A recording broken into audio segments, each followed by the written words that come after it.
कपड़े धोने वाली बहू। शादी के पहले से ही विभा को कपड़े धोने का बड़ा शौक था। कभी नल के नीचे तो कभी तालाब के पास। अरे मेरी नीली वाली लुंगी नहीं दिख रही है। विभा की अम्मा, कहाँ रखी है लुंगी? अरे वो तो विभा ने परसों ही धोकर रखी थी आपकी अलमारी में, देखो वहीं होगी। वो ना मैंने आज धो दी, मुझे लगा कि गंदी हो गई होगी। अरे कैसे गंदी हो गई थी? उसे तो मैंने पहना भी नहीं। हे भगवान, इस लड़की के कपड़े धोने की आदत से परेशान हो गया हूँ मैं। जितना तो घर में राशन नहीं आता, उससे कहीं ज्यादा डिटर्जेंट पाउडर का खर्चा है। इसकी शादी करवा दो, शादी जाए अपने घर में ही करे काम, फिर चाहे घर के कपड़े धोने हो या पूरे गांव के। हाँ ठीक बोल रही हूँ, देखता हूँ मैं कोई लड़का। वो दिन भी आ जाता है जब विभा को देखने लड़के वाले आ जाते हैं। लड़की मुझे अच्छी लगी। होने वाली सास कहती है, बेटी अगर कुछ पूछना है तो पूछ लो। वैसे तो हमारी लड़की बहुत ही शर्मीली है, जो बोल दो वो मान लेती है, इसे क्या पूछना होगा। अरे कैसी बात कर रही हो माँ, मुझे इन लोगों के घर रहना है, सवाल तो कई है। हाँ हाँ बेटा, पूछ लो ना, क्या पूछना है। आप लोगों के घर कपड़े कौन धोता है? सास का मुंह बन जाता है।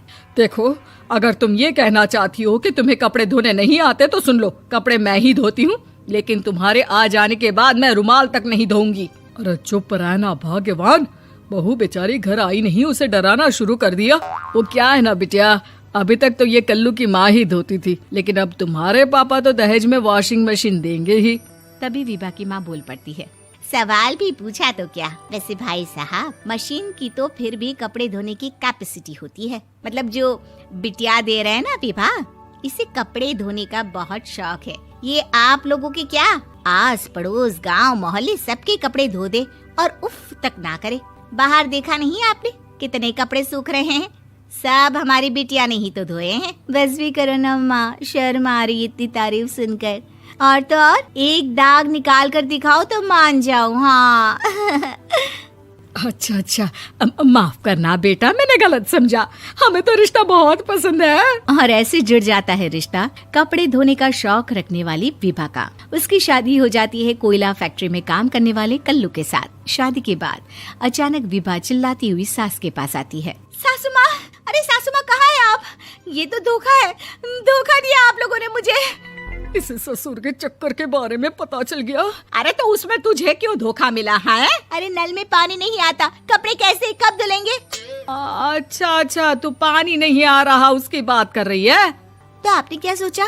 कुछ नहीं।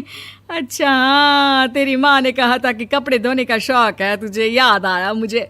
शौक बोलकर कपड़े धोने वाले मेरे जुनून को कम ना आके सासू माँ, कपड़ा धोना मेरा गुरूर है।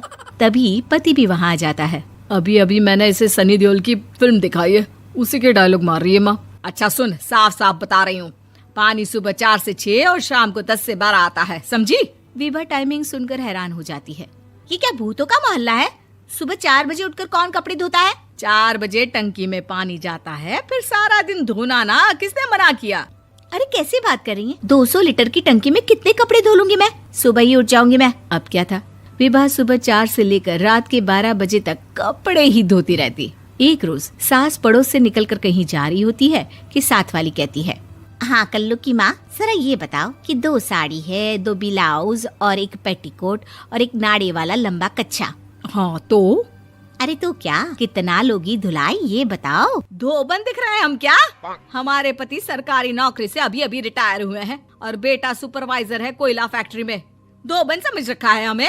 हाय रे कल्लू की अम्मा, माफ कर दो, वो तो मोहल्ले में यही सब बता रहे थे कि तुमने बहू को कपड़ा धुलवाने के काम में लगा दिया है। सास को पड़ोसन की बात सुनकर गुस्सा आ जाता है। वो घर पहुंचती है जहां घर के बाहर ही इतने सारे कपड़े सूख रहे होते हैं जितने कि किसी धोबन के घर पर। अरे ओ कल्लू की दुल्हन, बाहर निकल। माँ जी यहीं आ जाओ, बाथरूम में चादर धो रहे हैं हम। अरे अभी हम धोते हैं, तुमको बाहर निकलो। ये आस पड़ोस वाले बोल रहे हैं कि हम बहू से कपड़े धुलवा कर उसे कपड़ा धोने वाली बना दिए हैं। अरे छोड़ो ना माँ जी, किन लोगों की बातों में आती हो? आस पास के लोगों का तो काम ही होता है कि वो किसी तरह सास बहू को लड़ा दे। बहू सारे घर के कपड़े धोती है, ये क्या कम है? बोलिए। सास को भी लग जाता है कि वो बहू का ये सनकीपन नहीं छुड़वा सकती, इससे अच्छा है कि खुद ही चुप हो जाए। एक रोज सास और बहू मंदिर जाते हैं, जहाँ सास की साड़ी वहाँ खड़ी भीख मांगने वाली से मिलती है। माँ जी क्या बात है, आपकी साड़ी उस भिखारन से कितनी मिल रही है ना? हाँ हाँ देखो तो, दोनों की साड़ी मिल रही है। क्या बात है कल्लू की अम्मा, तुम खुद को तो अफसर की बीवी बताती हो और ऐसी सिंपल सी प्लेन साड़ी पहनकर घूमती हो। सिंपल और प्लेन नहीं है ये साड़ी। तो क्या सोने के धागे से फूल बने हैं? कुछ भी सासू माँ, कुछ भी। हाँ बने थे इस साड़ी में सोने के धागे से फूल। मेरे पति लेकर आए थे मद्रास से स्पेशली मेरे लिए 10,000 की।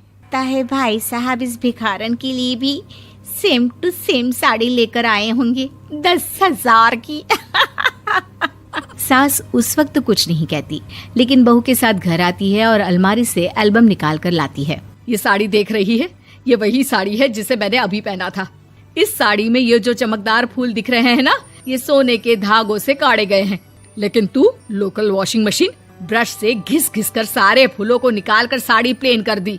मुझे माफ कर दीजिए सासू माँ। और तो और, जब मैंने तुझे तेरी गलती के लिए कुछ नहीं कहा, लेकिन तूने तो सबके सामने मेरा मजाक ही बना दिया। क्यों? बहू को समझ में आ जाता है कि अब से उसका कपड़े धोना बंद।